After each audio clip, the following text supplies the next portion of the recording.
أعوذ بالله من الشيطان الرجيم بسم الله الرحمن الرحيم الحمد لله رب العالمين الرحمن الرحيم مالك يوم الدين إياك نعبد وإياك نستعين اهدنا الصراط المستقيم صراط الذين أنعمت عليهم غير المغضوب عليهم ولا الضالين آمين. Baik, bismillahirrahmanirrahim. Assalamualaikum warahmatullahi wabarakatuh. Ahmaduhu wa nusalli wa nusallimu ala rasulil karim, amma ba'du. Alhamdulillah bapak-bapak, ibu-ibu dan teman-teman sekalian. Nah, pertama-tama kita bersyukur kepada Allah Subhanahu wa taala karena Allah Subhanahu wa taala masih memberikan kepada kita begitu banyak kenikmatan ya. Dan yang terpenting adalah kenikmatan yang Allah Subhanahu wa taala berikan kepada kita adalah kenikmatan berupa kenikmatan iman dan Islam. Nah, ini merupakan nikmat terbaik yang Allah Subhanahu wa taala berikan saat ini kepada kita ya. Baik, untuk pertemuan perdana kita pada kelas tahfiz, kita akan membahas mengenai tata cara menghafal Al-Qur'an ya. Tata cara menghafal Al-Quran. Jadi sebetulnya menghafal Al-Quran itu tidak terlalu bergantung kepada metode ataupun cara-cara terhadap menghafal Al-Quran ya. Semua kembali kepada kesungguhan dari para penghafal Al-Quran. Sehebat apapun caranya, sehebat apapun metode menghafal Al-Quran, tetapi ketika tidak ada kesungguhan daripada si penghafal Al-Quran, maka semua akan terasa sulit ya. Nah, yang pertama adalah harus sungguh-sungguh terlebih dahulu. Setelah itu, setelah sungguh-sungguh baru dibantu dengan metode ataupun cara menghafal Al-Quran. Ya baik, tahapan-tahapan daripada menghafal Al-Quran adalah ada 3 ya. Pertama adalah menimbulkan rasa cinta kita terhadap Al-Quran ya. Yang pertama menimbulkan rasa cinta terhadap Al-Quran. Sehingga ketika Al-Quran sudah masuk ke dalam hati kita, maka sesibuk apapun kita, sesibuk apapun dengan pekerjaan ataupun urusan keluarga, rumah tangga dan lain-lain, maka kita akan tetap mampu meluangkan waktu kita untuk menghafal daripada Al-Quran. Karena memang Al-Quran sudah masuk ke dalam hati kita. Ini poin yang sangat penting ya. Kalau Al-Quran belum masuk ke dalam hati kita, belum ada rasa cinta terhadap Al-Quran, maka kita akan menghafal Al-Quran di kala menemukan waktu luang saja ya. Tapi ketika Al-Quran sudah masuk dalam hati kita, kita sudah cinta terhadap Al-Quran, sudah memiliki cita-cita yang besar untuk menjadi penghafal Al-Quran, maka kita pasti mampu meluangkan waktu kita untuk menghafal Al-Quran di tengah kesibukan kita masing-masing. Nah, yang pertama ya. Kemudian yang kedua, dukungan orang tua dan dukungan suasana. Nah, dukungan orang tua ini masuk kepada kategori untuk anak ya. Jadi anak ini harus didukung dengan orang tua ya. Ketika anak tersebut hanya dibiarkan oleh orang tua, tidak ada dukungan dari orang tua, hanya mengandalkan daripada pembimbingnya saja ataupun ustadznya saja atau gurunya saja, maka itu tetap akan sulit ya, karena tidak ada dukungan daripada orang tua. Dukungan daripada orang tua termasuk daripada motivasi untuk anaknya, kemudian termasuk daripada pemberian hadiah kepada anaknya setelah anaknya tersebut mampu menghafalkan beberapa ayat dan lain-lain. Yang jelas orang tua berperan sangat penting untuk mendukung anaknya menjadi penghafal Al-Quran. Seperti itu ya. Karena anak yang luar biasa akan keluar daripada orang tua yang luar biasa juga ya. Buah anggur akan keluar daripada pohon anggur ya. Tidak mungkin buah anggur keluar daripada pohon pisang ya. Meskipun di dunia ini tidak ada mustahil ya, karena semua berjalan momen yang berada di dunia ini atas kehendak Allah Subhanahu wa taala. Meskipun seperti itu, tapi kaidah umumnya ya, pohon anggur itu buah anggur tidak akan keluar daripada pohon pisang. Nah, seperti itu ya. Anggur pasti keluar daripada pohon anggur ya. Demikian pula anak yang luar biasa akan keluar dari orang yang luar biasa pula, orang tua yang luar biasa pula. Jadi jangan harap ya seorang tua ya, orang tua berharap menginginkan anaknya menjadi anak yang luar biasa ya. Hafalannya sudah banyak tetapi umurnya masih muda, tetapi orang tuanya tidak ikut berperan, tidak ikut ambil andil dalam usaha ataupun menggapai cita-cita anak tersebut untuk menjadi penghafal Al-Quran. Makanya orang tua harus ikut andil dalam mendidik ataupun membimbing anaknya untuk menjadi penghafal Al-Quran. Yang kedua ya, kemudian didukung dengan suasana ya. Biasanya kalau anak tersebut menghafal Al-Quran di pesantren ataupun di mana ya, di pondok atau di sekolah, nah itu biasanya mereka bisa bersemangat, bisa berlama-lama dalam menghafal Al-Quran, baik murojaah atau surat hafalan baru, itu karena suasana mereka adalah suasana menghafal Al-Quran semua ya.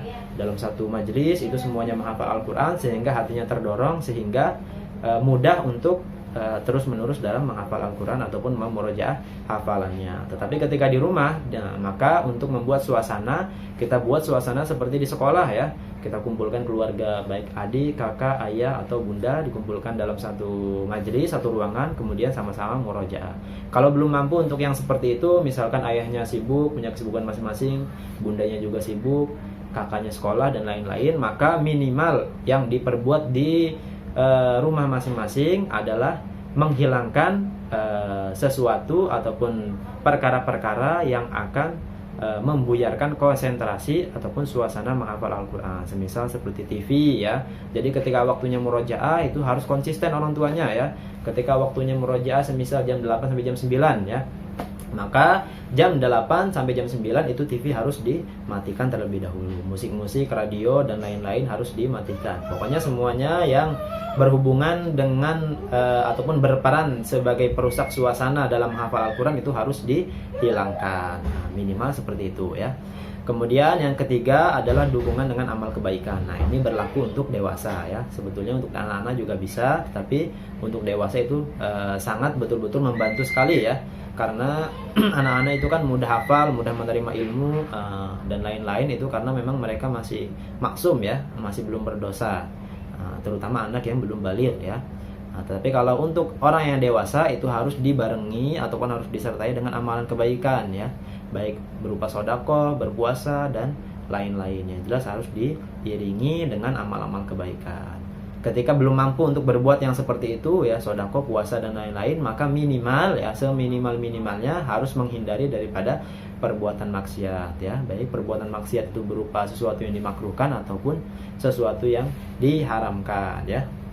Karena itu sangat berperan ya, sangat berperan sekali dalam berhasil ataupun tidak berhasilnya kita dalam menghafal Al-Quran. Nah, 3 poin tersebut harus diingat-ingat ya. Kemudian tahap-tahapan yang berikutnya adalah tingkatan daripada level hafalan ataupun kuatnya hafalan di dalam pikiran kita ya. Jadi level daripada hafalan masing-masing seseorang itu ada 4 level ya. Level yang pertama adalah mudah hafal dan mudah hafal dan tidak mudah lupa. Yang pertama mudah hafal dan tidak mudah lupa. Kemudian yang kedua mudah hafal tetapi mudah lupa. Yang kedua mudah hafal tetapi mudah lupa. Kemudian yang ketiga sulit menghafal dan tidak mudah lupa. Yang ketiga sulit menghafal tetapi tidak mudah lupa. Kemudian yang keempat sulit menghafal dan mudah lupa. Nah, ini kurang lebih level dalam cara menghafal Al-Quran seseorang ini ada 4 ya. Akan kita bahas ya. Yang pertama adalah levelnya orang yang jenius ya, mudah hafal dan hafalan yang sudah dihafal itu tidak lupa ataupun hafalannya kuat. Nah, biasanya untuk orang-orang seperti ini memiliki cara tersendiri untuk membuat satu hafalan baru ya. Jadi semisal ada seorang yang jenius ya, jenius dengan biasanya mereka menghafal satu halaman itu. Biasanya kita sering jumpa orang-orang yang seperti itu di pondok pesantren ya. Mereka satu halaman itu biasa menghafal hanya kisaran paling lama itu 10 menit. Nah, jadi satu halaman itu mereka baca beberapa kali ya, beberapa kali. Setelah itu langsung mereka setorkan. Nah, biasanya seperti itu. Nah, untuk orang yang jenius sendiri tidak akan kita bahas ya, karena yang orang yang jenius sudah memiliki cara mereka masing-masing dalam menghafal. Hanya saja memang kalau orang yang jenius itu kekurangannya biasanya adalah rasa malasnya tinggi ya, rata-rata seperti itu. Kalau orang yang kurang jenius ya, bahasa halusnya kurang jenius, itu mereka biasanya semangat belajarnya tinggi, tetapi ya otak mereka itu tidak seimbang ya, kurang. Tapi kalau orang jenius, orang yang pintar, orang yang cerdas, itu biasanya karena dengan kecerdasan mereka, dengan waktu mereka sesingkat waktu belajar mereka yang singkat, akhirnya mereka malah menjadi malas belajar ya. Akhirnya semua kembali ke 50-50 ya, setengah-setengah. Yang satu sungguh-sungguh serius tetapi kurang cerdas, yang cerdas tidak serius ya. Kurang lebih seperti itu biasanya. Tetapi yang luar biasa adalah sudah cerdas dan serius. Nah, itu luar biasa sekali ya, akan menghasilkan sesuatu yang luar biasa ya. Taib, untuk yang pertama tidak akan kita bahas ya. Kemudian yang kedua adalah mudah hafal atau mudah menghafal, tetapi mudah lupa. Yang kedua mudah menghafal dan mudah lupa. Semisal dalam menghafal ini kita mudah ya menghafal Al-Quran.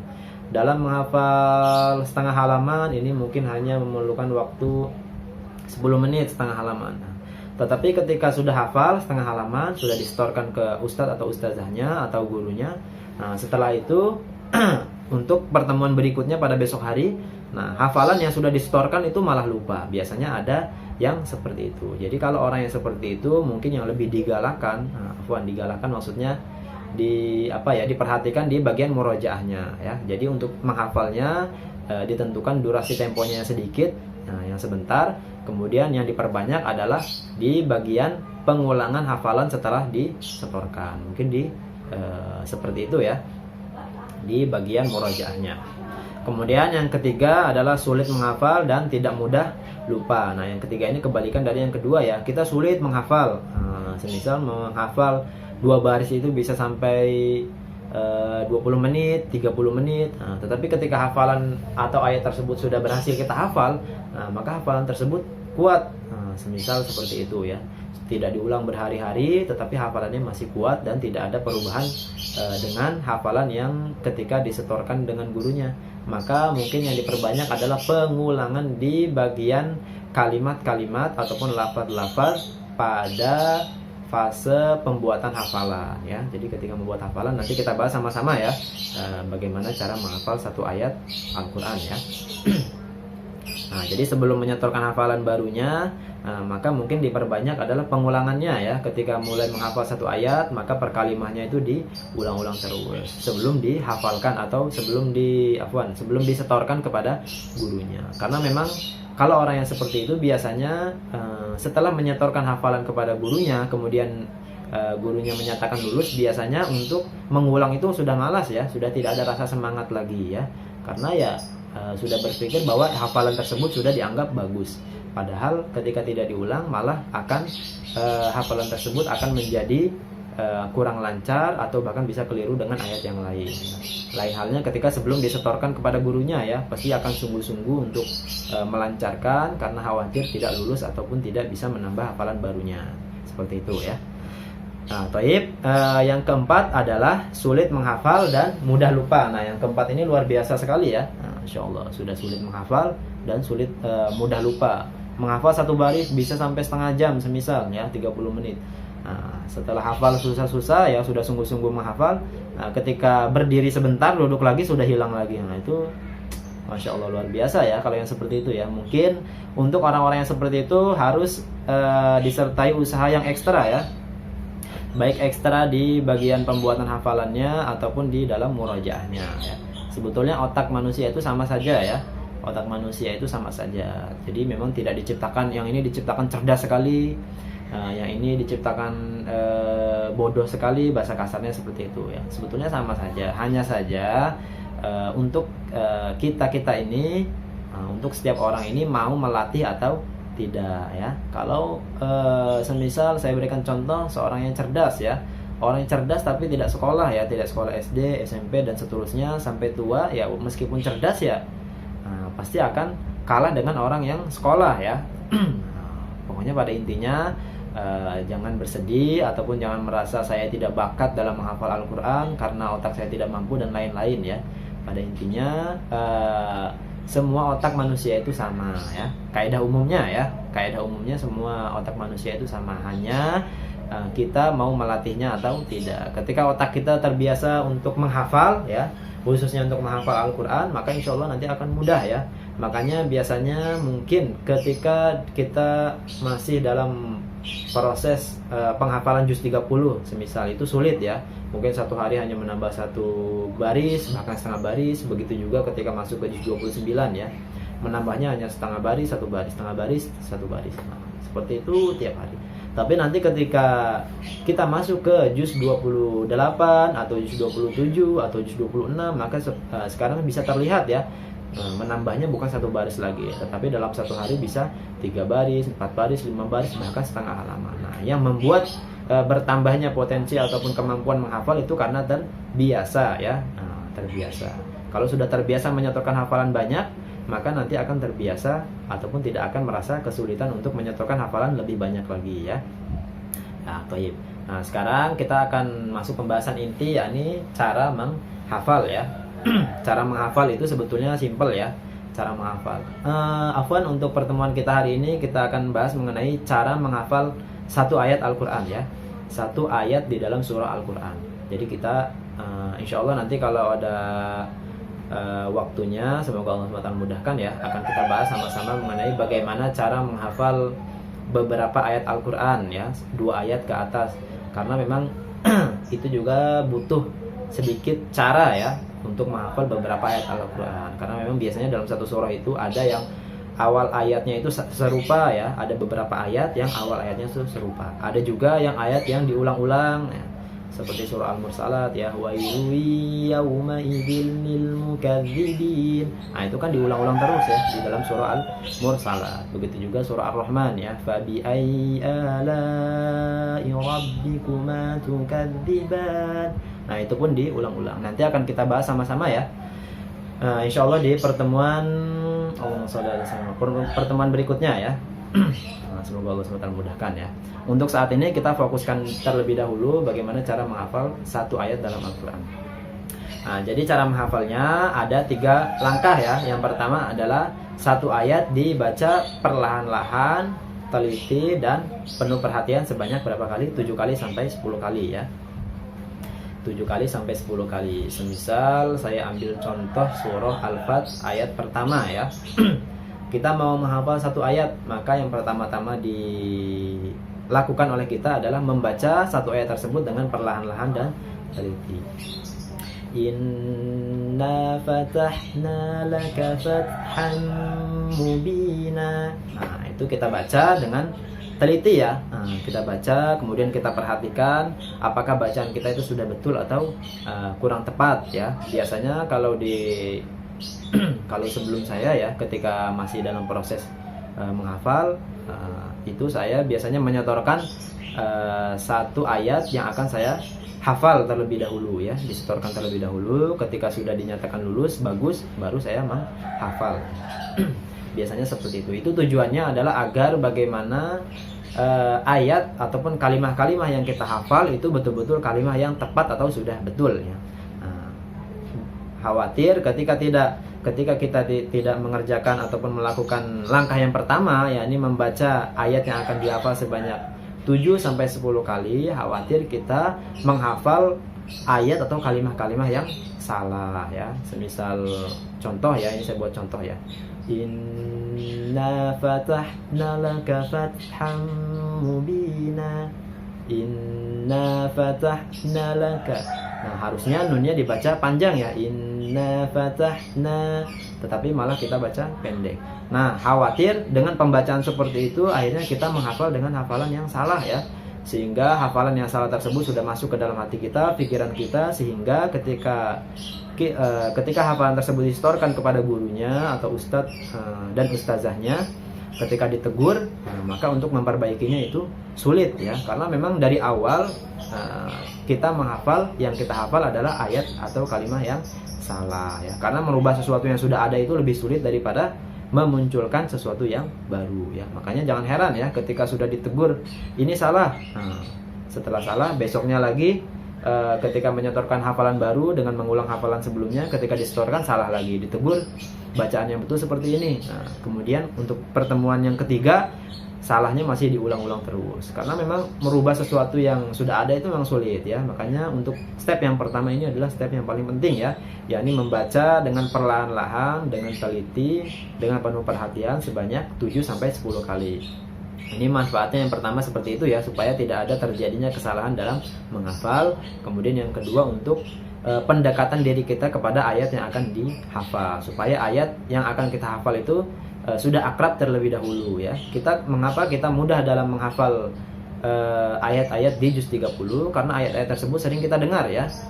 Sering kita dengar. Lain halnya ketika kita menghafal di ayat-ayat yang tidak pernah kita dengar ya, atau asing di pendengaran kita. Makanya sebelum kita menghafal ayat tersebut harus dibaca terlebih dahulu agar ayat tersebut agar diri kita sudah akrab ya, merasa sudah akrab dengan ayat tersebut, sudah merasa seperti ayat tersebut sudah sering kita dengar, baru setelah itu kita menghafal. Seperti itu ya. Nah, ini afwan saya ambil contoh di surah Al-Fat ya. Kenapa saya nggak ambil contoh di juz 30? Karena untuk melihat daripada efektif atau tidak efektifnya satu cara untuk menghafal Al-Quran ya, harus kita buat contohnya di surah-surah yang tidak pernah kita dengar ya, atau yang asing ya, di telinga kita. Kalau kita menggunakan surah An-Nas semisal, jadi cara menghafal itu seperti ini, contohnya surah An-Nas ya, itu jelas mudah ya, karena memang surah An-Nas itu ya surahnya sangat umum dan sering kita dengar. Makanya saya ambil surah Al-Fat di juz 26 ya. Ya, thayyib, yang pertama sudah ya.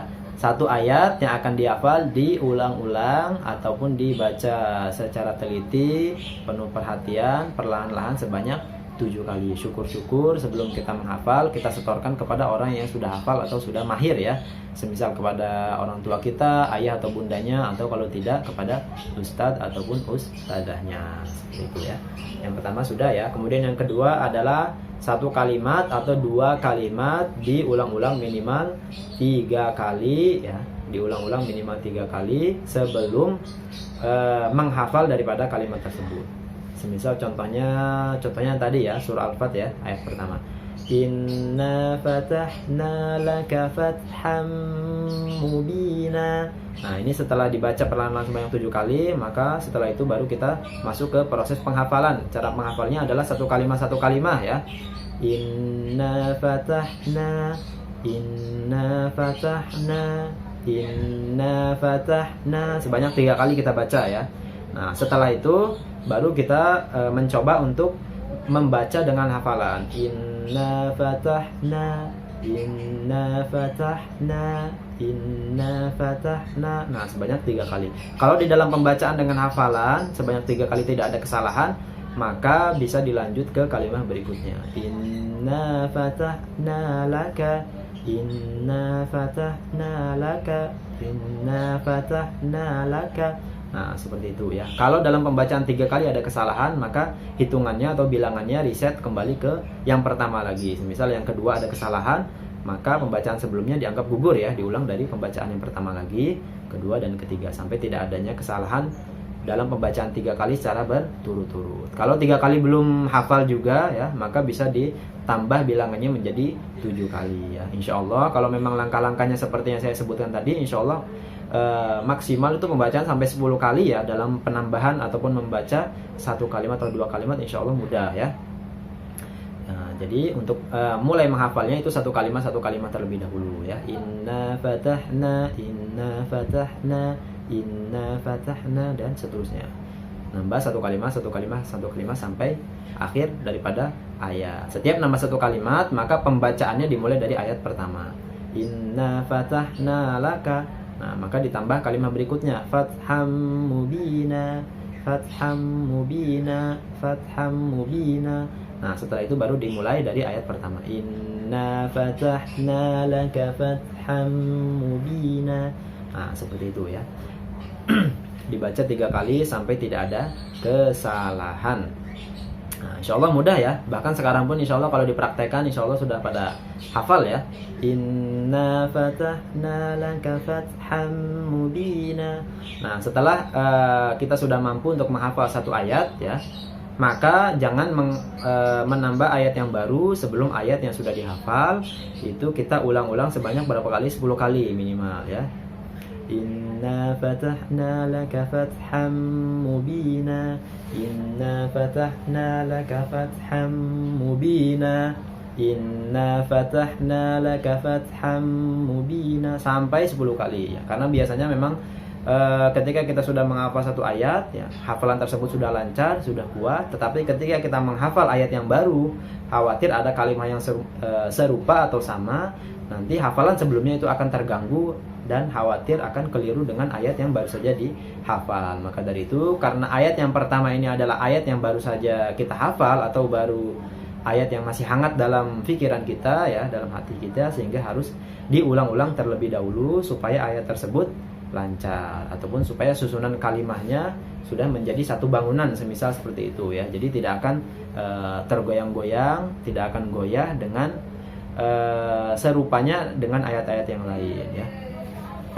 Diulang sebanyak 10 kali. Setelah mengulang, untuk pengulangannya sama seperti pengulangan di ayat-ayat atau kalimat-kalimat sebelumnya ya. 10 kali dihitung ketika tidak ada kesalahan secara berturut-turut.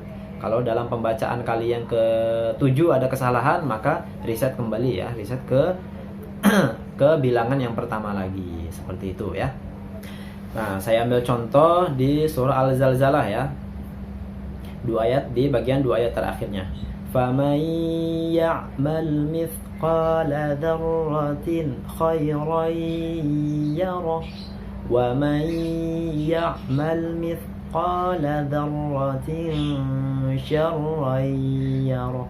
Nah, 2 ayat terakhir dari surah Al-Zalzalah ini adalah 2 ayat yang rawan tertukar ya, rawan keliru. Karena awal ayat, pertengahan ayat, dan akhir ayat ini adalah kalimat-kalimatnya serupa ya, meski tidak sama tapi mirip-mirip ya. Biasanya memang dalam membaca 2 ayat terakhir dari surah Al-Zalzalah, kalau memang hafalannya tidak lancar atau tidak kuat, biasanya itu sering tertukar ataupun keliru.